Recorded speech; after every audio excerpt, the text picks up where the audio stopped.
సార్వత్రిక ఎన్నికల ఫలితాలు వెలువడ్డాయి. అయితే ఉమ్మడి కర్నూలు జిల్లా సంబంధించినటువంటి 14 నియోజకవర్గాల్లో 12 నియోజకవర్గాల్లో టీడీపీ పార్టీ గెలుపొందడం జరిగింది. అయితే మనతో మాట్లాడడానికి టీడీపీ జిల్లా అధ్యక్షుడు తిక్కారెడ్డి సార్ మనతో ఉన్నారు. సార్ చెప్పండి, గతంలో వైసీపీ 14 క్లీన్ స్వీప్ చేసింది, ఊహించారా మీరు?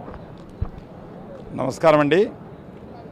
కర్నూలు ఉమ్మడి జిల్లాలో 1999 తర్వాత తెలుగుదేశం పార్టీ 1, 2 అలా వచ్చేది.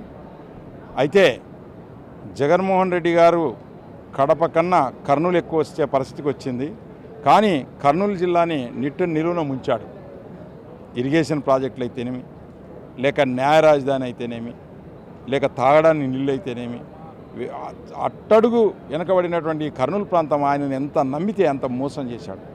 కాబట్టే ఈరోజు కర్నూలు ఉమ్మడి జిల్లాలో దాదాపుగా 14 ఎమ్మెల్యేలకు 12 గెలిచాం.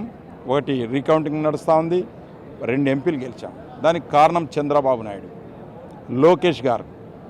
లోకేష్ గారి యొక్క పాదయాత్ర, ఆయన చేసిన శ్రమ, ఆయన పడ్డ కష్టం, యువత అంతా కూడా మా వైపు రావడం జరిగింది. అలాగే చంద్రబాబు గారు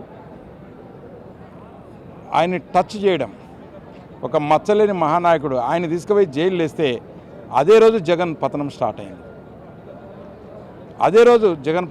అయింది. దాని యొక్క ఫలితాలన్నీ కూడా ఈరోజు అనుభవించారు. నవరత్నాల నాడు ఇప్పుడు 9 ఎమ్మెల్యేలు వచ్చాయి, 10 ఎమ్మెల్యేలు వచ్చి చెప్పలేం. ఒకసారి అధికారం అనేది వచ్చినప్పుడు ప్రజలకు మంచి చేయాలి, బాధ్యత పెరిగిందని గుర్తించాలి. కానీ వాణి లోపలేస్తా సరాయి అమ్ముకోవడం, ఇసుక అమ్ముకోవడం, ఈ పని అంటూ చేయకుండా అన్ని పనులు వాళ్ళు చేశారు. కాబట్టి ఈరోజు ఆ పరిస్థితి వచ్చింది. అలాగే చంద్రబాబు నాయుడు గారు, అలాగే లోకేష్ గారు, Janasena party, BJP party super 6, ఈ సూపర్ 6 కూడా మాకు నమ్మారు. ప్రజలు చంద్రబాబుని నమ్మారు. చంద్రబాబు అయితే ఇవి చేస్తాడని నమ్మారు. కాబట్టే ఈరోజు మాకు ఈ రిజల్ట్ వచ్చింది. మేము కర్నూలు జిల్లాకి ఇచ్చిన వాగ్దానాలు, గుండ్రేవల ప్రాజెక్ట్ అయితేనేమి, లిఫ్ట్ ఇరిగేషన్లు అయితేనేమి, తాగడానికి నీళ్ళు అయితేనేమి, ముఖ్యంగా ఈ రోడ్లు, ఇవన్నీ కూడా చేసి మా ప్రథమం. అలాగే మేము ఇచ్చిన మాట ప్రకారం కర్నూలుకు హైకోర్టు బెంచ్ ఒక చంద్రబాబు నాయుడే ఇవ్వగలడు, తెలుగుదేశం ఇస్తుంది. అయితే మీరు ఉన్నటువంటి కర్నూలు జిల్లాకు ఇన్ఛార్జిగా ఉన్నారు. 7 నియోజకవర్గాల్లో 2 నియోజకవర్గాలు వైసీపీ వచ్చినట్లుగా తెలుస్తూ ఉంది. మిగతా 5 నియోజకవర్గాల్లో టీడీపీ గెలిచింది. అయితే ఎలా ఉందంటారు? ఎలా ఫీల్ అవుతూ ఉన్నారు? మీరు అధ్యక్షులుగా అయిన తర్వాత పార్టీని ఎలా లీడ్ చేశారు? నేను కర్నూలు జిల్లా అధ్యక్షుడు అయిన తర్వాత వైసీపీ వాళ్ళు 1, 2 గెలుస్తాయన్నాడు. ఆయన గీరా మస్తాన్ కూడా చెప్పాడు. మేము చెప్పాము, అయ్యా మస్తాన్ గారు అబద్ధాలు, మాకు ఖచ్చితంగా 10కి తగ్గకుండా 12 సీట్లు వస్తాయని నేను అదే రోజు చెప్పాను.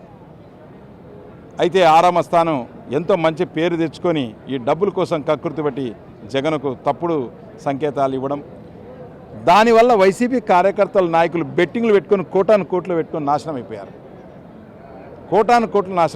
కాబట్టి ఇటువంటి మస్తాన్లు ఇవన్నీ కూడా పనికిరావు. ప్రజలలో వ్యతిరేకత వస్తే ఎవరు ఆగం. ప్రజల యొక్క ఓన్ చేసుకొని మంచి చేసుకుంటేనే అవుతుంది తప్ప వేరేది కాదు. కాబట్టి భవిష్యత్తులో మాకు బాధ్యత పెరిగింది. కర్నూలు జిల్లాని ఎలా డెవలప్ చేసుకోవాలని చంద్రబాబు నాయుడు గారితో కొట్లాడి మేము డబ్బులు తీసుకొచ్చి డెవలప్ చేస్తాం. Thank you. అయితే జిల్లా సంబంధించినటువంటి సమస్యలు కావచ్చు, లేదా జిల్లా సంబంధించినటువంటి కాన్స్టిట్యున్సీలో ఉండే అభ్యర్థులతో ఎలా ముందుకు తీసుకెళ్తారు? గెలిచినటువంటి ఎమ్మెల్యేలను, అలాగే ఇక్కడ ఉన్నటువంటి పరిస్థితులను, ఓడిపోయిన నియోజకవర్గాలని అన్నింటిని కూడా సమన్వయం చేసి మంచిగా మేము ఇది చేసుకొని ముందుకు పోయే బాధ్యత మాకుంటుంది. మేము ఖచ్చితంగా ఈరోజు మాకు ఈ ఇచ్చిన బాధ్యతని, ఈ ఇచ్చిన గెలుపుని మేము బాధ్యతగా స్వీకరించి బాగా మేము ఒళ్ళు దగ్గర పెట్టుకొని పనిచేస్తాం. Thank you. ఇది మొత్తంగా కర్నూలు సంబంధించినటువంటి జిల్లాకు ఇన్ఛార్జిగా ఉన్నటువంటి తిక్కారెడ్డి చెప్తున్నటువంటి పరిస్థితులు. అయితే ఉన్నటువంటి పార్టీ సంబంధించినటువంటి వ్యతిరేకత వల్లే ఈ కర్నూలు సంబంధించినటువంటి జిల్లా కేంద్రంలో ఉండే 7 నియోజకవర్గాల్లో 5 నియోజకవర్గాలు గెలుపొందడం జరిగింది. రానున్న రోజుల్లో కూడా ఉన్నటువంటి అభ్యర్థులతో మాట్లాడి కర్నూలు జిల్లా సంబంధించినటువంటి అభివృద్ధి కోసం పనిచేస్తామంటూ కూడా తెలుపుతున్న పరిస్థితి. వీడియో జర్నలిస్ట్ బాబీతో శ్రీరామ్, కర్నూలు నుంచి.